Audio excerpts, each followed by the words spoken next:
et vous êtes sur la chaîne Léna Tricoté. Ceci est le vlogmas du 15 décembre. J'ai tenté de tourner d'une nouvelle façon les vlogmas. Je voulais vous filmer des petits bouts pendant toute la journée. Ça n'a pas fonctionné parce que j'étais pas préparée, parce que la luminosité était vraiment dégueu et est toujours vraiment dégueu. Je pense que je le ferai, mais peut-être plus pour des vidéos si je continue après Noël. Je suis aussi désolée pour le focus de la dernière vidéo où clairement le focus était sur ma main et pas sur mon visage. Je m'excuse pour cette vidéo où vous allez probablement entendre des chats parce que je suis toute seule à la maison. Et aujourd'hui, ils ont décidé qu'ils ne voulaient pas être laissés tout seuls en dehors du bureau. Donc vous risquez de voir soit apparaître des chats, soit les entendre. J'en ai un juste à mes pieds là.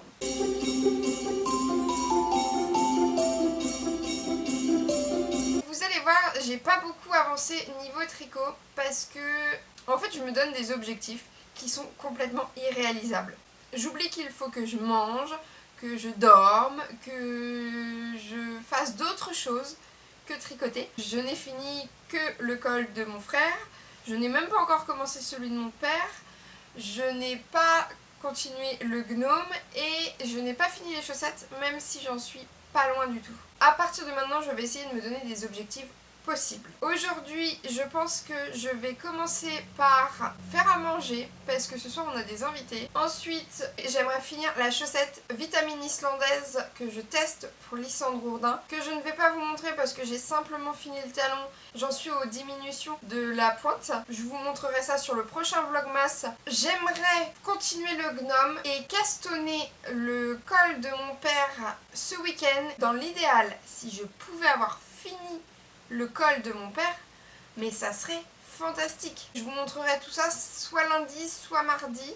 Ça dépendra de si je filme dès lundi matin ou pas. Dans ce vlogmas, je vais vous parler du col. Je vais vraiment faire un petit résumé et tout vous redire très clairement parce que c'était un peu éparpillé au milieu des vlogmas et un petit peu brouillon les dernières fois. Je ne vous parlerai pas des chaussettes, les vitamines islandaises de Lysandre Ourdin parce que comme je vous dis, j'ai juste fini le talon. Je vous en reparlerai dans le prochain vlogmas où là elles seront finies puisque de toute façon dimanche elles doivent être finies. Je vous parle aussi d'une trouvaille de mon copain en déstockage, une laine un petit peu énigmatique et j'ai enfin reçu mon colis de chez Artinana création de 3 écheveaux.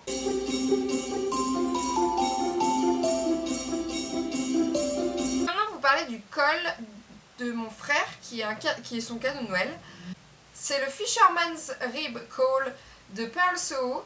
Le patron est gratuit sur son blog, c'est pas un PDF, vous ne pouvez pas l'imprimer en PDF. Et en fait c'est tout simplement un tube de côte anglaise. C'est extrêmement facile, il faut juste comprendre comment les côtes anglaises se font. C'est hyper simple, si vous savez faire des côtes, vous savez faire des côtes anglaises. Je l'ai déjà dit dans le podcast, dans le vlogmas précédent. Mais vraiment quand je vous dis que c'est simple, croyez-moi, une débutante peut comprendre. Il suffit juste de lire les instructions. C'est extrêmement simple. Si vous ne comprenez pas les instructions en anglais, je vous conseille Je me mets au tricot de Liz Taylor, qui est un livre où vous trouvez un lexique anglais-français. Je trouve le rendu hyper moelleux et très très joli. J'aime beaucoup. Ça a besoin d'un petit coup de blocage parce que j'ai des mailles un petit peu irrégulières à certains endroits. Mais je vais le passer pour vous montrer. Il est top. Il monte bien haut. Il peut se remettre comme ça et il tient bien chaud. Le fait que ça soit en côte anglaise, ça donne du volume et ça donne de l'épaisseur. Mais ça fait aussi qu'on n'a pas l'impression d'étouffer. Vous savez, c'est pas resserré. C'est pas complètement serré, enfin ça fait pas comme un col roulé. Moi je déteste les cols roulés où on a l'impression qu'on est en train de nous étrangler. Je déteste ça, mais là c'est pas du tout le cas. Je l'ai tricoté en Charisma tenue en double, couleur 87. C'est épais, ça tient chaud, mais ça laisse respirer. Ça laisse passer l'air dans le sens où on n'a pas l'impression de respirer dans un circuit fermé, mais ça laisse aussi respirer dans le sens où on ne se sent pas oppressé par le col.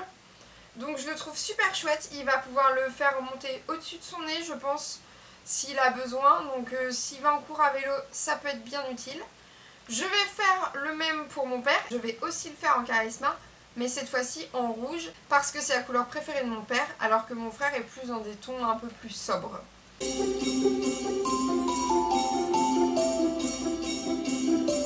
vais vous parler de mes achats laineux, qui sont en fait plus une trouvaille de mon copain dans un magasin de déstockage et une réception d'un colis que j'attendais avec impatience.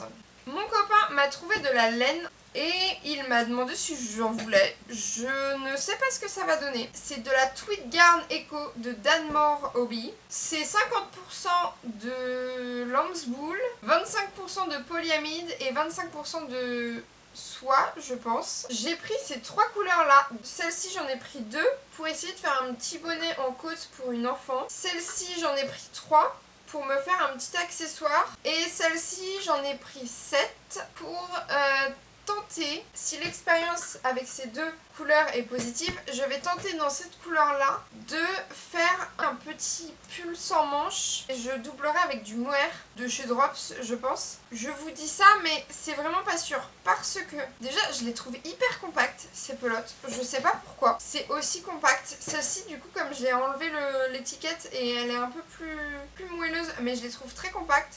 C'est une fibre qui n'a aucune élasticité. Je me pose quand même des questions parce que ces deux-là ont un métrage de 250 mètres pour 50 grammes, mais celle-ci a 150 mètres pour 50 grammes. Sauf que quand je regarde les laines, les épaisseurs, je vois absolument aucune différence. Et au niveau de la composition, c'est la même. Donc c'est pour ça que je vais commencer par le petit bonnet. Ensuite, j'essayerai de me faire un accessoire et si dans les 2 cas ça fonctionne, je tenterai le petit pull sans manches doublé avec du mohair. Pour le bonnet, même si c'est un fil sans élastique, je pense faire un bonnet en côte comme celui que j'ai fait pour mon beau-père. Le modèle c'est aussi Pearl Soho et c'est aussi en gratuit sur son blog en anglais. Donc je pense faire le bonnet de mon beau-père mais en version enfant. Je sais pas s'il existe, au pire j'adapterai. Les côtes c'est un tricot qui est élastique puisque c'est extensible en fait. Je vais tenter. Je vous montrerai ce que ça donne. Je pense que si c'est en déstockage c'est parce qu'il y a eu un problème avec l'étiquetage. Je vois pas d'autre explication. Si d'autres ont trouvé cette laine là et l'ont testée, n'hésitez pas à me le dire en fait. Maintenant on va parler de mon colis que j'attendais avec impatience. Je trépignais à l'idée de le recevoir et Mondial Relais a eu la bonne idée de le coincer au Mans. Il est parti d'à côté de chez moi parce que Artisanat Création c'est à 45 minutes de chez moi. Il est passé par Orléans, il est arrivé à Angers, mais il est reparti au Mans et au Mans il ne bougeait plus. Il ne voulait plus bouger. Donc j'envoie un mail, pas de réponse, mais je vois sur le suivi que mon colis avait bougé. J'attends le surlendemain du mail. Je reçois un message qui me dit que le colis est au point relais. Mon copain y va. Effectivement, le colis était au point relais. Le colis était un petit peu endommagé, mais ce qu'il y avait à l'intérieur ne l'était pas. Donc je pense que c'est donc pour moi c'est le plus important. C'est pas grave, ça arrive. Tout d'abord, je trouve que par contre, le Artisanat Création, c'est absolument pas de sa faute. C'est clairement un problème avec Mondial Relais. Artisanat Création, l'envoi il était bien. Le paquet il était bien fait. Mais clairement le problème il vient de Mondial Relais. Et l'envoi était super rapide. La dame est hyper agréable. Elle répond super vite aux mails, elle fait des lives et je crois que des fois elle fait des podcasts aussi, mais j'ai pas encore regardé ça. Mais je sais qu'elle fait... Si, j'en ai regardé un. Donc je sais qu'elle fait des lives et qu'elle fait des podcasts. Je vais vous montrer déjà les petits goodies qu'elle m'avait mis dedans. Parce que je les ai trouvés que ce matin, hein, les goodies. Hein. J'ai les échevaux depuis hier, donc le colis depuis hier. Je m'étais pas rendu compte qu'il y avait des goodies. Donc j'ai un petit pochon qui va être bien pratique pour ranger des marqueurs de mailles. Et 3 petits bonbons. Et 2 petits, je pense que c'est deux petits marqueurs de mailles très mignons. Je vais vous mettre des photos ici qui iront sur mes aiguilles à chaussettes. Donc c'est pas mal, c'est assez pratique. Maintenant, on va parler de la laine. est-ce qu'on peut parler de ces couleurs? Je les aime beaucoup trop. Donc là, c'est le pistache. Il n'y avait plus la petite étiquette, mais en fait, il lui reste un kit comme ça, je crois. Donc, je l'ai retrouvé en fait sur son site, le coloris. Je l'aime beaucoup. C'est un vert très lumineux. C'est pas du tout un vert que je porterais habituellement, mais en combo avec ce rouge, qui n'est pas du tout un rouge que je porterais habituellement, qui s'appelle Scarlet et qui est orangé, et un vert forêt, hyper vert forêt, pour le coup. Je pense qu'on peut pas faire plus vert forêt que ce vert forêt.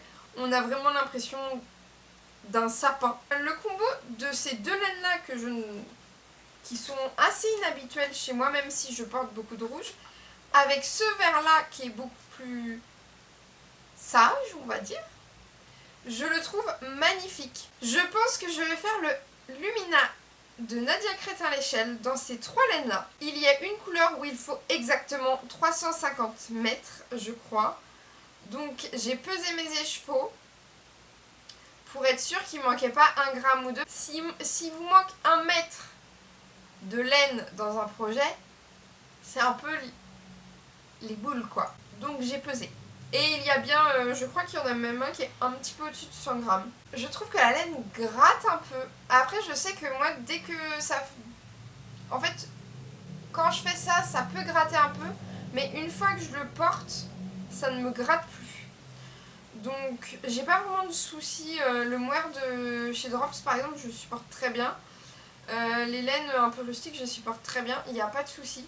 Moi, ce qui va plus me gêner, par exemple, dans des vêtements, c'est les étiquettes. Ça m'agace les étiquettes parce que c'est pas la même texture que le reste du vêtement et du coup, ça me... Vous savez, ça fait un peu comme une petite chanson dans la tête, sauf que c'est par le sens du toucher. Donc, une laine un peu rustique comme ça me dérange pas du tout. Surtout qu'en plus, sur le site, c'est marqué qu'il devient très moelleux après un premier lavage. Donc, il y a moyen que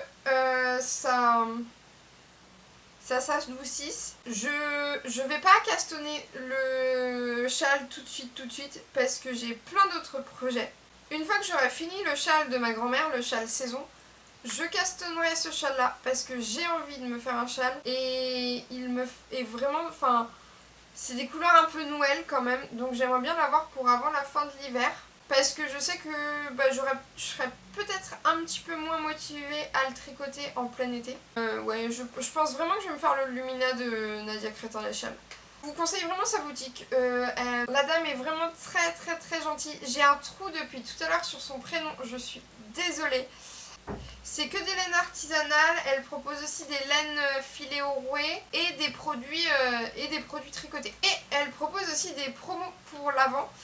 Et c'est d'ailleurs comme ça que j'ai acheté ces 3 écheveaux. Je vais poser ça parce qu'il faut que je les lâche au bout d'un moment. Je pense que vous aurez cette vidéo aujourd'hui.